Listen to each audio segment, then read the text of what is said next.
पूरे देश का कर्मचारी पुरानी पेंशन की बहाली को लेकर विगत 10 वर्षों से आंदोलनरत है। पुरानी पेंशन में कर्मचारियों के 60 वर्ष की अधिवक्ता आयु पूरी होने पर सेवानिवृत्ति के फलस्वरूप आधे वेतन की राशि पेंशन के रूप में स्वीकृत की जाती रही है, परंतु नई पेंशन योजना में वह सुविधाएं नहीं प्राप्त हो रही हैं जो पुरानी पेंशन में प्राप्त होती रही हैं। नई पेंशन योजना से कर्मचारियों को बहुत सी आर्थिक कठिनाइयों का सामना करना पड़ रहा है। उक्त बातें 8 जनवरी सोमवार को कैंट स्टेशन वाराणसी पर आयोजित भूख उपवास में शशिकांत श्रीवास्तव, जिलाध्यक्ष राज्य कर्मचारी संयुक्त परिषद, जिला संयोजक पुरानी पेंशन बहाली संयुक्त मंच ने कहा और बताया कि भारत सरकार के जनवरी 2004 और उत्तर प्रदेश सरकार के अप्रैल 2005 से नियुक्त कर्मचारी जो अब सेवानिवृत्त हो रहे हैं उन्हें नई पेंशन योजना लागू की गई है। सेवानिवृत्ति के फलस्वरूप 5,000 भी पेंशन नहीं प्राप्त हो पा रही है। इस कारण कर्मचारी पुरानी पेंशन को बुढ़ापे की लाठी का सहारा मानते हुए आंदोलन के आखिरी चरण में हड़ताल के पूर्व भूख उपवास कार्यक्रम के माध्यम से केंद्र व राज्य सरकार का ध्यान आकृष्ट किया, जो 11 जनवरी तक प्रातः 10 बजे से सायं 5 बजे तक चलेगा। दिवाकर द्विवेदी मंडल अध्यक्ष ने बताया कि भूख उपवास कार्यक्रम 9 जनवरी मंगलवार को डीआरएम कार्यालय लहरतारा पुल के नीचे संपन्न होगा। भूख उपवास कार्यक्रम में सरकार का ध्यान आकृष्ट कराते हुए कहा कि नई पेंशन योजना कहीं से आच्छादित नहीं है, इसलिए पुरानी पेंशन व्यवस्था तत्काल लागू होना चाहिए। शशिकांत श्रीवास्तव, जिला संयोजक पुरानी पेंशन व्यवस्था पर। शशिकांत जी, आज किस तरह का उपवास करेंगे? देखिए, ये पुरानी पेंशन बहाली को लेकर के उपवास किया जा रहा है। जैसा कि आप जानते हैं कि राज्य कर्मचारी, केंद्र कर्मचारी विगत 10 वर्षों से आंदोलनरत है, क्योंकि नई पेंशन व्यवस्था जो सरकार ने लागू की है वो कहीं से आच्छादित नहीं है। और हम लोग लगातार जनपद से लेकर के राष्ट्र स्तर तक सरकार का, माननीय राष्ट्रपति महोदय का और प्रधानमंत्री महोदय का और मुख्यमंत्री महोदय का लखनऊ में धरना प्रदर्शन रैली करके ध्यान आकृष्ट करा चुके हैं, लेकिन सरकार कहीं से गंभीर नहीं है। इसलिए अब हम लोग आंदोलन के अंतिम चरण में है, जहां हमें सिर्फ स्ट्राइक करनी है। स्ट्राइक के पूर्व हम लोग ये 4 दिन का भूख उपवास कार्यक्रम रखे, जो आज कैंट रेलवे स्टेशन पे आयोजित किया गया है। बात किया जाए, आगामी लोकसभा चुनाव है, ऐसे में क्या सरकार से मांग करते हैं?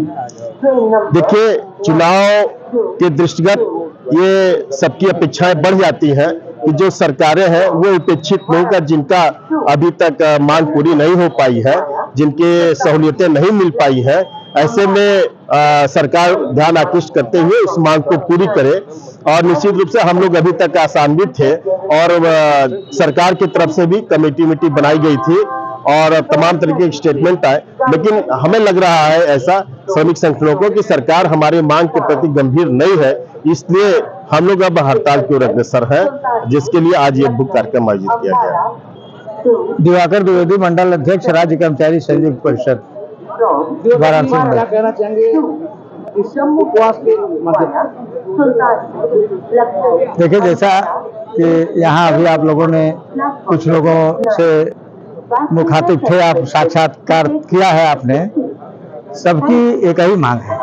और अब धीरे धीरे सारा कर्मचारी यह मन बनाता चला जा रहा है कि सरकार अगर सुन नहीं रही है तो फिर मजबूरी में हड़ताल किया जाए।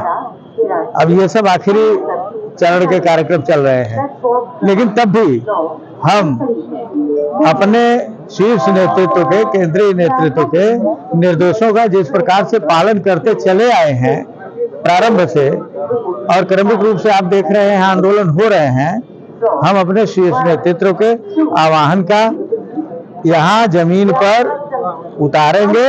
अगर उनका हड़ताल करने का आह्वान होता है, रेल के चक्का जाम करने का आह्वान होता है, तो उसका क्रियान्वयन किया जाएगा। आप लोग देखेंगे। मैं मंडल मंत्री यानी रेलवे मजदूर यूनियन वाराणसी मंडल। सर, आज आप लोग उपवास करते हैं, क्या मांग करते हैं सरकार से? मांग तो आपको भी जग जाहिर है, ये एक सूत्रीय मांग है हमारी, न्यू पेंशन स्कीम की मुकम्मल वापसी, वापस करके पुरानी पेंशन स्कीम लागू किया जाए। क्या लगता है सरकार अभी तक खामोश है, आगे चल के क्या? बिल्कुल, हमको पूरी उम्मीद है कि सरकार इस पर सकारात्मक निर्णय लेगी। सरकार का सकारात्मक निर्णय नहीं आया तो देखिए, हम लोग रखे गए हैं रेल को चलाने के लिए, या देश में जो भी सरकारी सेवक है वो अपने कामों के लिए रखे गए हैं, लेकिन अगर यही हठधर्मिता रही तो हड़ताल करना हमारा अधिकार भी है, और लेकिन ये अंतिम विकल्प है। मैं सुनील सिंह, सचिव नॉर्दर्न रेलवे म्युनिसिपल वाराणसी। क्या कहना चाहेंगे आज के उपवास को लेकर? देखिए, ये सरकार को संदेश देने का हम लोगों का एक तरीका है कि 4 दिन का क्रमिक उपवास करके हम लोग सरकार को ये बताना चाह रहे हैं कि हमारी मांग जो न्यू ओल्ड पेंशन स्कीम बहाली का है, उसको जल्दी से जल्दी ये लागू करें।